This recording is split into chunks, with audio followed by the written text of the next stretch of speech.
All right, let's stay on the markets here and bring in Steve Sosnick, Chief Strategist at Interactive Broker. Steve, always great to get some time with you. We just broke existing home sales, disappointing read, retail sales disappointed earlier in the week.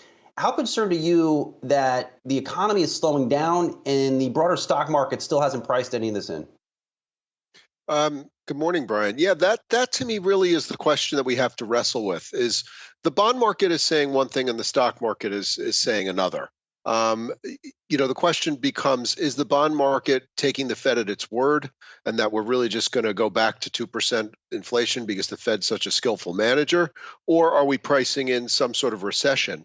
And the stock market doesn't it, you can argue that some of that got priced in. I think that to a certain extent, what we saw earlier this month, this quarter, has been the market pricing in some of the economic worries.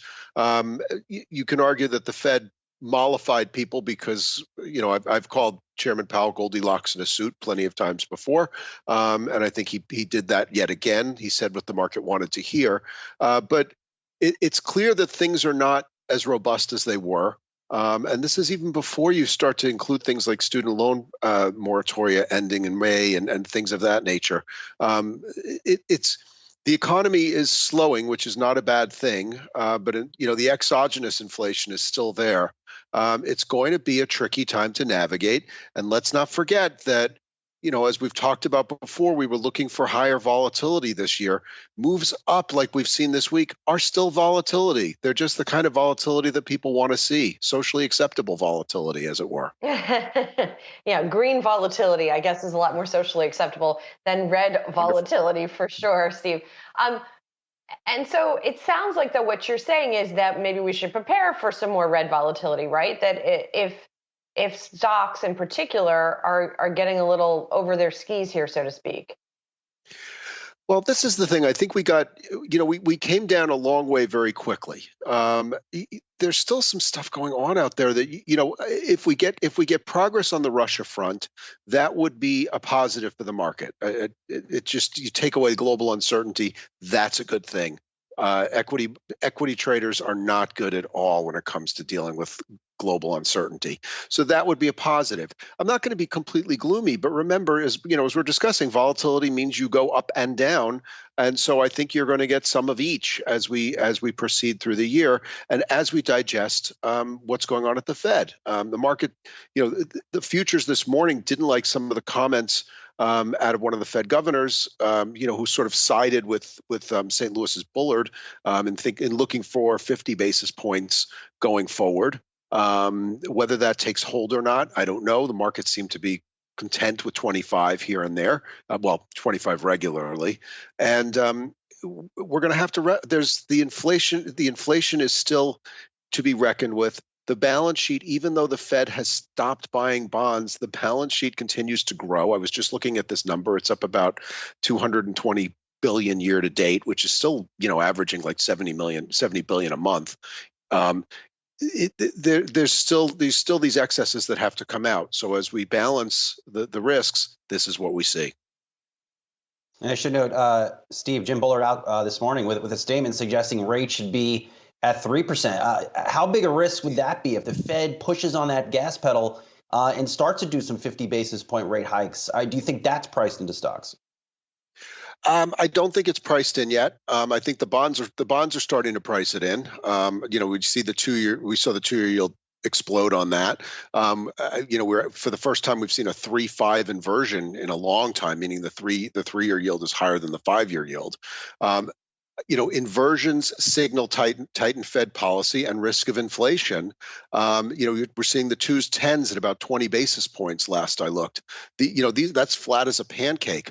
I don't know that the market is prepared for it, but again, there's still money coming in. The balance sheet is continuing to grow. I think that would be the thing that spooks the markets more, is actually starting to see the Fed balance sheet finally plateau and then start to reverse, because if there's still money flowing in, that's on the positive side for risk assets.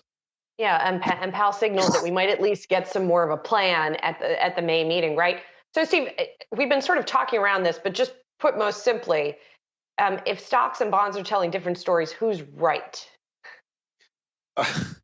That is always the $1 million question, Julie, because ultimately, I would say, in terms of getting the economy right, bonds usually do get it right more often than stocks because bond traders are less distracted by all the noise. But if you're trading government bonds, what Ryan Cohen is doing in GameStop is thoroughly irrelevant to you. All you're worried about is economic policy and inflationary expectations, and you don't even have to worry about credit if it's the full faith and credit of the U.S. government. So they're laser focused on economic events. Do they get it wrong? Sure, everybody gets it wrong. But I think if push comes to shove, I've typically tried to follow the lead of the bond market when it comes to macroeconomic factors rather than the stock market. While we have you here, since you are a derivatives guy, I got to ask you about witching, right? The options and futures expiration here today. What do we need to know? What should we be watching for today in particular? Or can most investors sort of overlook these quarterly events? A few things that I highlight here. What we saw this morning, the sort of the 30-point downdraft in S&Ps that has now been erased and then some. That is largely expiration related. You see a lot of movement pre-open that is now behind us as the AM expiration and which is index futures and index options go off the board. As you start to get into the equity portion of the program or the ETFs that expire at 4 o'clock, 4:15. What we start to see there is you want to be looking for large.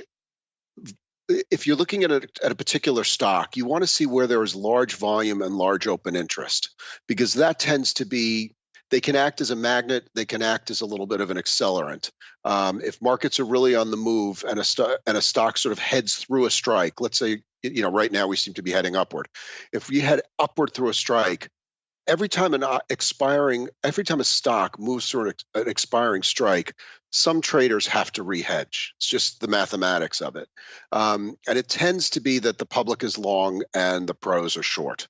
And the pros, and I don't want to just say the market makers because that gets overused, but hedge funds, other professionals tend to be more eager writers than individuals.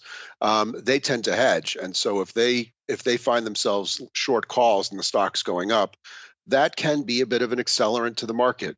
You may have heard the term gamma squeeze that came into play during the meme stock craze. That was the effect where you sort of, as you go up through a strike, those who are short calls find themselves having to re-hedge on expiration, meaning buy stock or buy other calls, which can have a positive feedback effect. Of course, the opposite can happen as well. But right now, we seem to be in motion to the upside, and that would be the thing to watch. And again, sort of look to where you see big option volume or big open interest in a particular